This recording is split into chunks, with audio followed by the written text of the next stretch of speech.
Welcome to an embodiment workshop about finding calm in your body without breath work, without anything woo-woo or transcendental, just common movements and gestures that you can make to calm yourself down in the moment. The reason I'm doing this workshop in December particularly is because the pace just accelerates.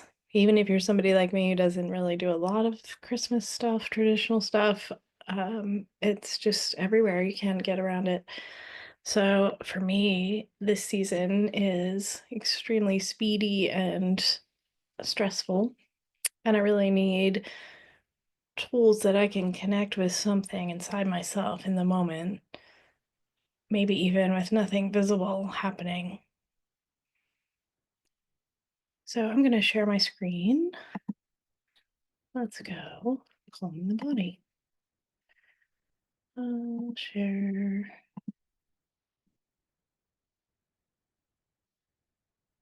All right. So first, I'd like to acknowledge and pay respects to the Aboriginal people for their ongoing custodianship of the land. And the land that I'm on at this moment is Gadigal land. The other place where we might meet is on Darkinjung land. And so I extend my respect to those people and any Aboriginal or Torres Strait Islander people on the call today. This is a group exercise. Making a little flock here today, so there are some guidelines, and you can read through. I won't read all of this, but I will mention particularly that hiding your self view can be a really good way to find calm in a Zoom meeting, because it's not typical for us to have our own face staring back at us when we're meeting with other people. I just turned off my own so that it will no longer be distracting me in that corner of the screen. I'd also like to make you aware of some considerations that are specific to doing embodiment work. First of all, the class involves movements. And so I remind you that you are in charge of your body and definitely don't do anything that hurts your body. So for instance, if I do something that's putting my arm up and your shoulder doesn't like this movement, then don't do that. You can definitely raise your hand or unmute yourself and ask me. I'll probably do some suggestions of different variations, but if I don't do one that includes the variation you need, let me know right away, because we'll find something together that works well. You could always choose just to listen, and you'll have access to the replay so you can come back to it. It can be that some strong emotions come up, whether during the exercise or afterwards. So feel free to reach out to me personally, and we can talk through what you're experiencing. Also, I want to make sure you know that your video is not recording, not part of the recording, even if your video is on. I'd love for you to leave your video on so that I can see how you're participating and what's happening. But if you need to have it off for whatever reason, do that. And either way, you won't be in the recording.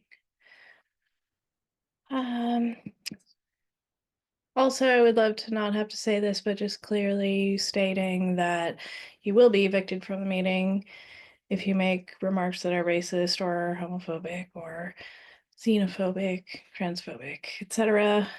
And that's by my determination. It's not the space for you if you have those kinds of attitudes.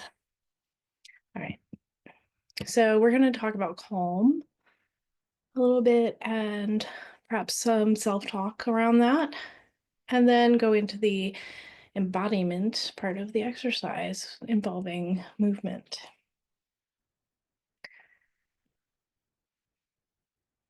Calm as a concept is often, it seems, defined by the absence of things. So when you think of the word calm, I'm curious if that means, for instance, quiet, You don't have the noise that you might have in a city environment or construction, those kinds of noises. Perhaps you mean there's no thing actively upsetting you in that moment. There's no one fighting, you're not angry, you're not upset, you're in the middle of a battle. That can even include the absence of pressure on yourself. If you're putting pressure on yourself, then that's not going to feel calm. And then I really want to call out, for me, calm is the absence of the bodily sensations of stress or upset. And because in the neurology, the relationship between our body and our emotions is a loop, that means that not only will the emotions affect the body, but we can move the body to affect the emotions. That's exactly why we're here. One thing that I want to distinguish is I don't think of calm as involving having an empty mind, or even necessarily a quiet mind. That might not be possible. And the brain is making thoughts. That's its job. So you're not failing when thoughts come.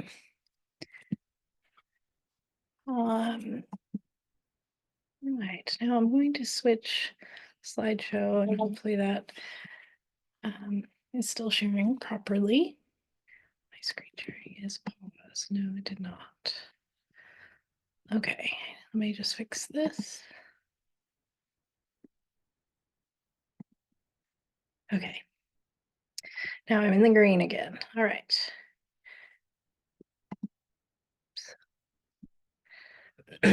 So this word embodiment has a ton of meanings, and it's kind of a large category of things, but they're all about the connection between mind and body. Your mind and your body agreeing, your actions matching your words. So that can be integrity, for instance, or it can be somebody who exemplifies a quality so well that you would say they personify that quality. Embodiment is also a term that's used for somatic work for personal development, which is what we're doing here today. And importantly, it's a set of skills that you can learn. So sometimes people can get caught up in, well, I wasn't this way as a child, or this is not how I'm wired. And that may be true. And I also encourage you to think of just getting 1% better at that. So you can learn how to find calm in your body. You can learn to focus 1% better than you were before. And skills like concentration or calm or equanimity that you get from embodiment work are beneficial in all areas of life. So this is why I'm passionate about this topic. The rules for doing this work together, rules kind of loose. The main thing is that everything is an invitation. So just keeping always in mind that you're in charge of what's happening with you and not pushing yourself too far.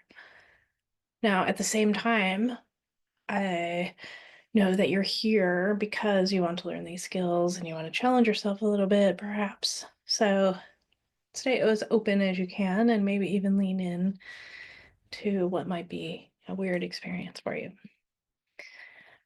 You can always do everything in this class seated or standing.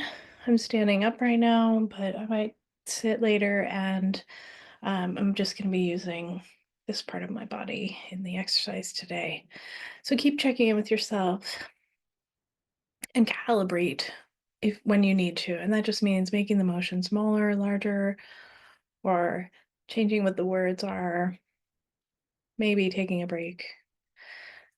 So this is part of my overall philosophy of infusing every step of the process with self-compassion. So starting with a compassionate intention, it's not like, oh, I can't believe you're fucking upset about this again. You need to get over it immediately. It's like, hey, could I be 1% calmer right now? Could I do something to help myself? Encourage that. The rest of this phase list, other ways that compassion for yourself is part of the experience of doing an embodiment exercise. So, for instance, let yourself move naturally. Take a break when you need. Maybe say thank you to yourself at the end. We're like, oh, thanks for taking an hour of your time to help us get calmer. It's easy to get distracted. And so, if you can, try to forgive yourself right away with no berating and just gently come back to what we're doing. The exercises we're doing today are pretty short, so that might not be an issue. But as always, just try to be less mean to yourself. All right. So, are you ready to do some movement together?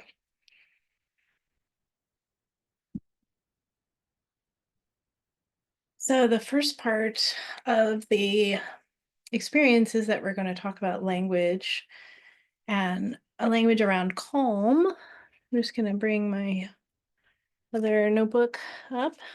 And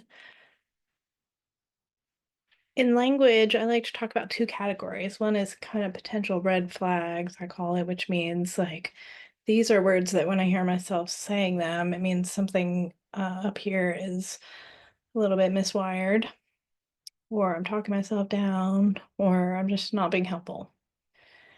And then when I want to be helpful, I have affirmations or mantras or catchphrases that are things I can say to myself that help. And this conversation between me and myself is always happening in my brain.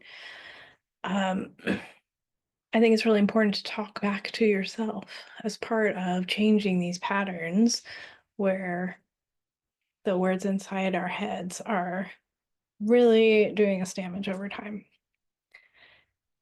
So, what is the red flag for busyness? You can always refer back to the other class on the 6 standard red flags, things like just. Or should is a good one for this category as well. You might hear yourself saying, I'm so busy, or I'm so overwhelmed, or maybe this season is so overwhelming. Other things that imply that you can't cope with everything that's going on right now. So if you hear yourself saying these things, it's good to have some words ready that you can insert instead. So I call these mantras, but they're not in Sanskrit or anything like that. Maybe it's something super simple like, I'm here or I'm okay. I'm okay. It's one of my favorites. It's not trying to overstate things too much. It's for me very calming to say a minimal thing that I can easily believe on a gut level. So I'm okay. I'm okay. Maybe you want to say, I've got time, or there is time if your stress is related to the pace. Maybe you want to say, I can get through it. It's probably not going to be a statement like, I am calm, because if you're not calm and you just say, I am calm, your brain immediately goes, no, I'm not. Like, it's very easy for your brain to resist that, and with good reason, right? It doesn't make sense. But if you can find a bit where I am okay is true, or I can get through this, this too shall pass would be a good way to use a kind of famous motto. So have a think right now, what kind of words will counter this feeling of stress during the holiday season for you? I'm going to choose I'm okay. I really like that one, and it can apply in any situation. So for me, that is true right now. I'm okay. And so I'll give you a moment to choose an affirmation that you'd like to use in the second part of the exercise.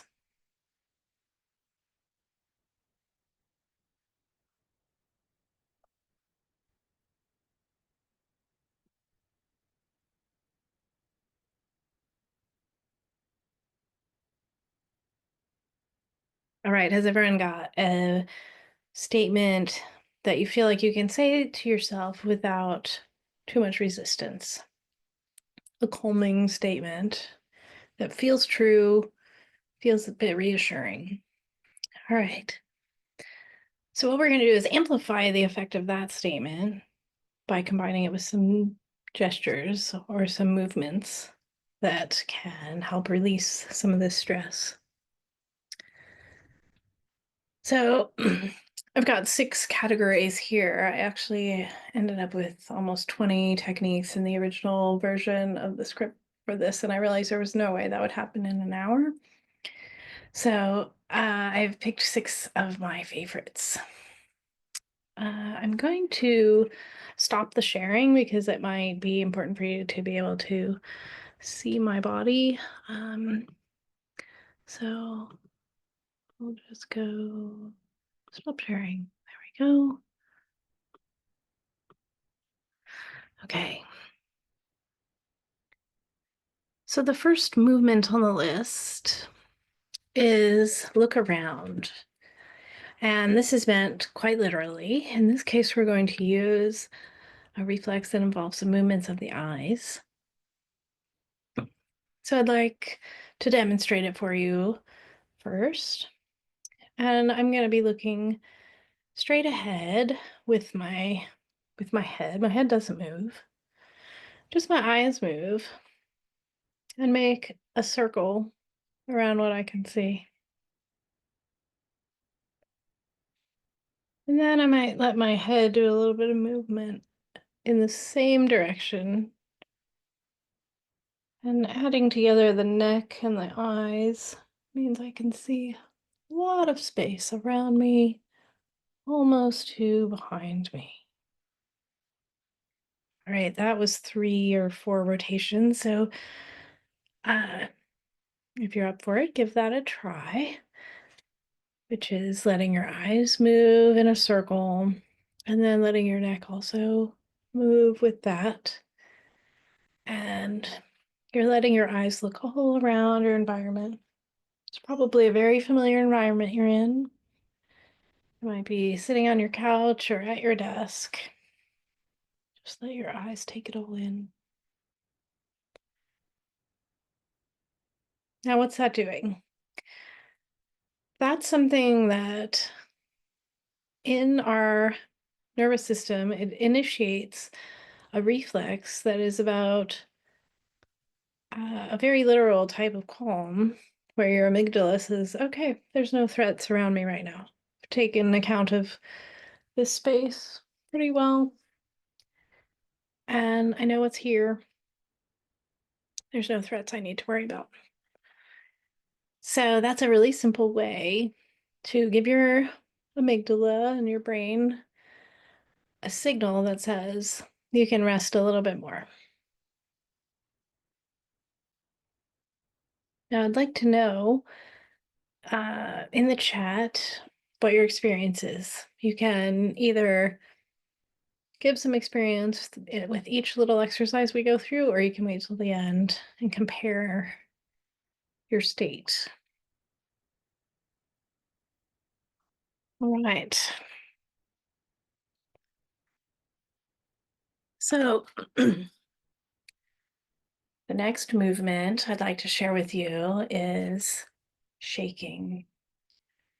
Now, this is not something that might be directly calming when you look at it at first glance, because it's going to involve moving vigorously, not moving slowly.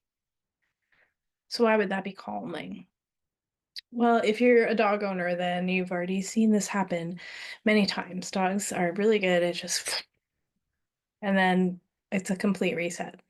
It could be I was sound asleep and now I'm ready to chase down the road to the park, or the opposite. It could be I just had a great meal or a great poo. This is how dogs work. And it's actually a mammalian reflex, so we share this with them. And it might feel a little bit weird to do the whole full body experience that they do, but you can get started with just your hand. And Um, I'm holding my hand up like this. That's actually not the greatest position. If you can let your arm dangle and then your hand is floating in gravity. So I'm gonna just show you a little bit more of the mess. And I've got my arm dangling down, shaking. So at first it might be just my hand. And then I let my wrist go, and then my forearm might be a little bit of a twirl in there as well. So this is about getting rid of that energy. This is the stress that's in my body like this, and going with it. Sometimes a really forceful movement, like throwing it away, can really help. And that sound. So, what kind of stress do you want to throw away in this moment? Gonna push this back up a little bit, and there can be long sequences that are guided with shaking, and it's extremely powerful, and you can end up with your entire body moving a little bit. I find it to be a really amazing reset.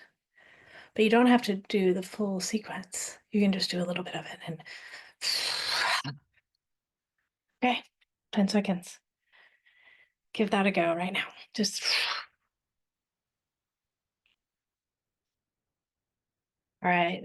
That will shed some of this excess tension that you might be carrying around. Okay, so we've done 2 of the 6 quick methods. And I'll let you just look at the list again quickly. So we've done look around and shake it off, obviously. Next, let's talk about just relax. Now, if someone says just relax to you, I don't like the word just. And when they say that, it's really diminishing the difficulty there is involved in releasing tension, especially when it's long held. And most of us have patterns in our bodies of like holding one shoulder up or something that is always tense. And our brains naturally stop paying attention to things that are happening all the time because there's too many things to pay attention to, right? So I don't need to pay attention to this shoulder anymore because it's just always up. And that's my pattern. So when I go into the massage therapist or physio or something, they might say, just relax that shoulder. But it's really difficult. So trick is tense first. And then you can feel where the relaxation is. The contrast wakes up all of those nerve endings that have gone to sleep and says, oh, okay, we're doing something now. So if you want to give that a try with your shoulders, it would look like this, like up, and then just stop. It's not even about pushing them down. It's just about stopping doing this. Stop. Do it really hard, and then stop. So in this case, you're taking advantage of reflexes in the muscles and the spinal cord communicating with each other. And then that is going to send a message down from the brain that says, go ahead and let that go. You can also do that with a fist, like really tight, and then just, oh, okay. Doesn't have to be a stretch for your hand. It can just be letting go of that tight fist. The third one that's really fun to try is doing it with your face. So how about scrunching your whole face and then let that go? My eyes are a bit making spots. So facial muscles can be holding a lot of tension, even though they're tiny muscles, and it can be kind of subtle. But you might be displaying a worried face without realizing it because your face is tense in that way. So my suggestion is increase the tension so you can really feel it, and then you can let go of the new effort you added, and that will help it let go entirely, or more so. All right. That's number 3.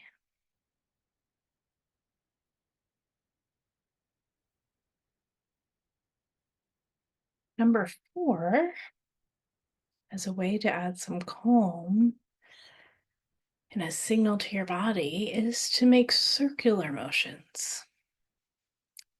So I'm using both hands to make circles with my wrists right now. And what's the effect? Well, somehow there's a signal in my system that says, oh, okay, we're not preparing for battle. We might be cooking or dancing or just stretching, but it's circular and spirally movements. So those are the ones that can encourage relaxation. Doing it with your hands is really actually quite gentle and natural. Even if you're talking with someone, you could be slowly going like this. And if they say, what are you doing? You can just say, oh, I'm just stretching my wrist gently. But you probably won't have to justify it at all because it's relatively natural motion when we're calm.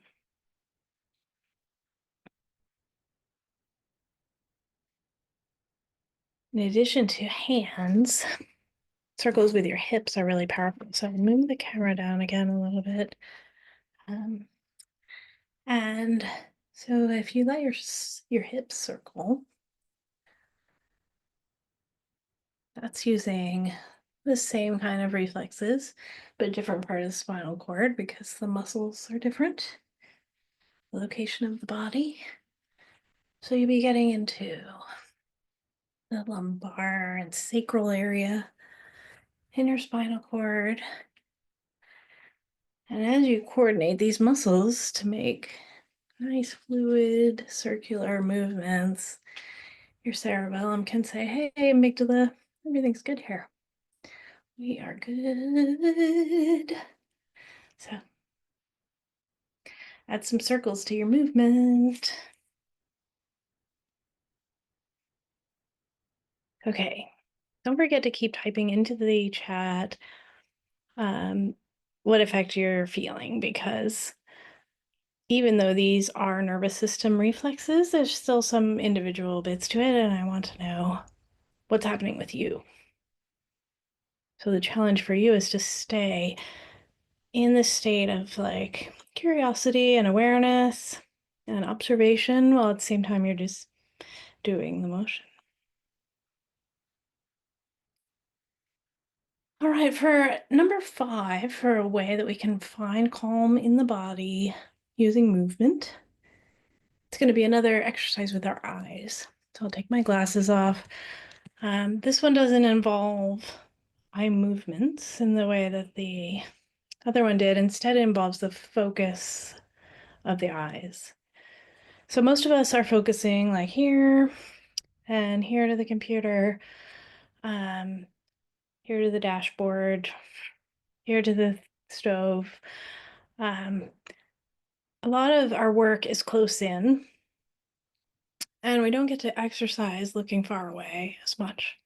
So just in terms of relieving your muscles from their usual position, a nice stretch for your eyes is looking far away. In this case, I'm only looking towards the far end of the room. I'm not looking like way up into the distance. But it does let part of my eye musculature relax. Now, what else does it do? Having this long distance view also makes it easier for your brain to think about the future. The representation of time in our minds includes ahead of me and behind me, which is why we represent it that way in our language. And so when you are thinking about a goal that you have, for instance, you can really let your eyes focus on one point in the distance and think about the goal being there. This pointing kind of exercise is one of my favorites for goal setting and motivation, staying on task. In this case, we're going to have that view that's going a long way away, but also let the view include what's on the sides. So if I'm staring straight ahead, can I see my hands? Yes, here I can see them. So instead of focusing right on my camera, I'm going to let my eyes take in as much of this view in front of me as I can at once, just wide. It's that kind of a soft gaze. Nothing needs to be in focus. Nothing needs to be concentrated on. Let your eyes be wide. If you're not sure if you're still having wide vision, bring your hands back up and just go, oh, yeah, can I include this? Include all of this and oh yeah. Okay, I can include all of this. So what's the emotional effect of that wide view? In that case, it's more about having distance and perspective. And that can be a really essential ingredient for calm. Like, oh, okay, that old pattern again. I don't need to get caught up in it. Or maybe the perspective is, I'm going to change my decision about this thing. Or maybe the perspective is, I can get through this. So if you remember your mantra from the beginning, have a think about whether it goes well with shaking it off, or with having a wide view, or with orienting yourself. Different movements will support the words in different ways. So part of the thing that we do when we're working one-on-one together is we can spend more time finding a really powerful combination of words that are super meaningful to you and movements that really amplify that. All right. I'm going to take a sip of my tea, and if you want to keep typing about your experiences for a few minutes, and then we'll do the last of the 6 methods, and we'll spend a little bit more time on that one. And I'm going to sit down while I drink my tea.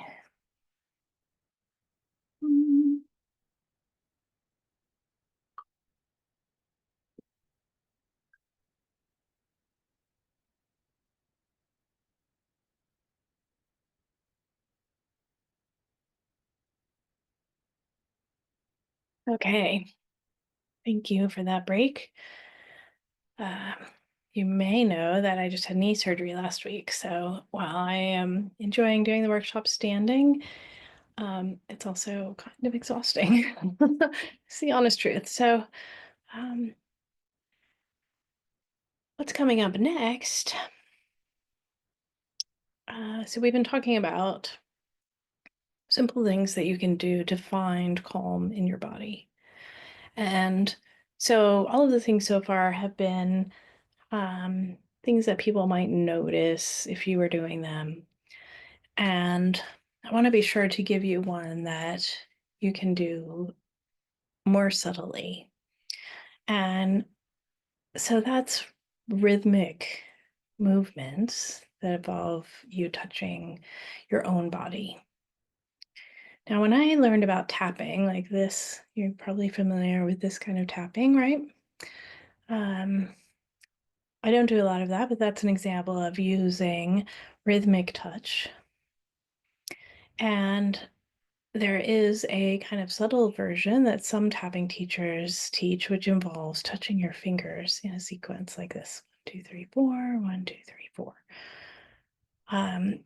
I was so delighted when I learned this at a tapping workshop in like 2020, because this thing with my fingers is something that the nuns taught me as a way to manage my anxiety back in the day. So this is actually a really powerful thing, and you can do it with your hand under the table at the dinner table, and no one will know. It's just touch, touch, touch, touch, touch, touch, touch, touch.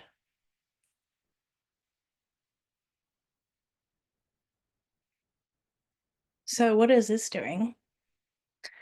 One of the things this is doing is taking up some of your brain's energy on making these movements. Slightly less calories are available for the worry and anxiety and stress and upset and pressure. So just doing something is actually really helpful. In this case, you're doing something that involves your cerebellum.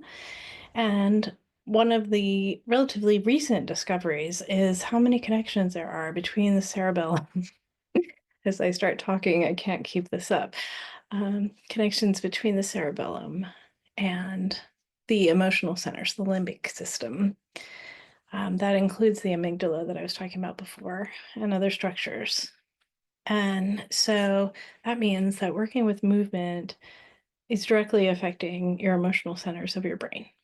Working with balance, posture, all those things that you think of the cerebellum controlling are also connected to the emotional centers in your brain. The other thing you have here is a rhythm, a pattern, maybe equal timing. And rhythm is, of course, part of music, but it's also present without music. Rhythm is the timing of anything that's repetitive. And so as you are doing something that involves rhythm, the more musical parts of your brain come online, and they are all about pleasure and play. And those are things that really reinforce the feeling of calm. Now, touch in a rhythmic way could be anything. And you may have heard about bilateral stimulation. So doing both sides at once or alternating is more powerful. And you may want to like tap your thighs if you can take a break from the party. Say, I'm gonna go outside or go to the bathroom and do some shaking, do some drumming on my legs. Drum, drum, drum, drum, drum, drum, drum. Maybe you want to do some.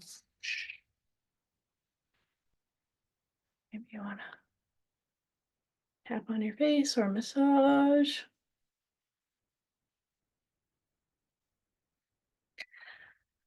Touching your own body is really powerful because you get all the benefits of receiving the massage, the touch, and you also get the benefits of giving the touch.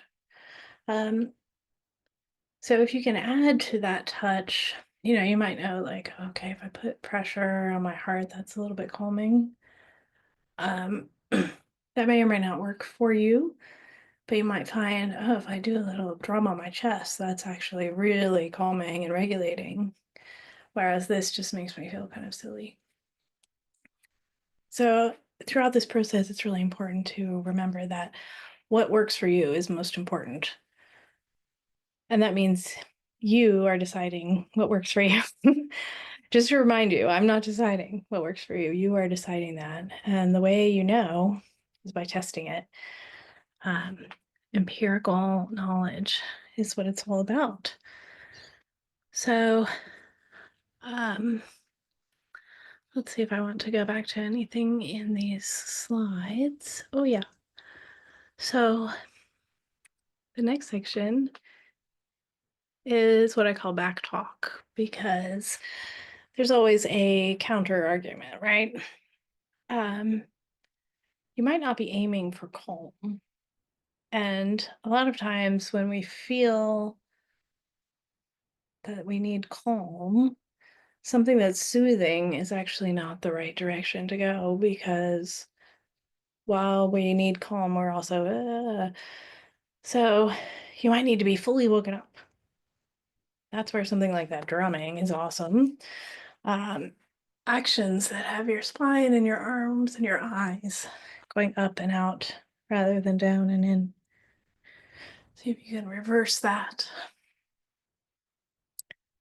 Usually what we need is this balance of calm but not too calm. And so you may find where you are on the spectrum is going to be different, different days, different times of the day. And so one of the skills that you're building is figuring out, what do I need in this moment? Do I need more to be woken up or to be soothed? Do I need a somatic reset, or do I need actual rest? That is a really important skill, and it's not going to come immediately. But every single time you ask yourself the question, you're building that skill. All right, so this is a few pictures of what it looks like working with me. It can be kind of dancey, but it's not necessarily about dancing in the traditional sense. It can include activating movements and calming movements. It can also include moving just for the joy of being in your body and having a body, seeing what it can do, seeing how it can help you change your life. So, this is a little sample of working with me. And if you'd like to know more, check out my website, magsheridan.com, where I have more group workshops like this and one-on-one coaching opportunities. I am going to stop the recording now to go through questions in private. Thank you so much. Good night.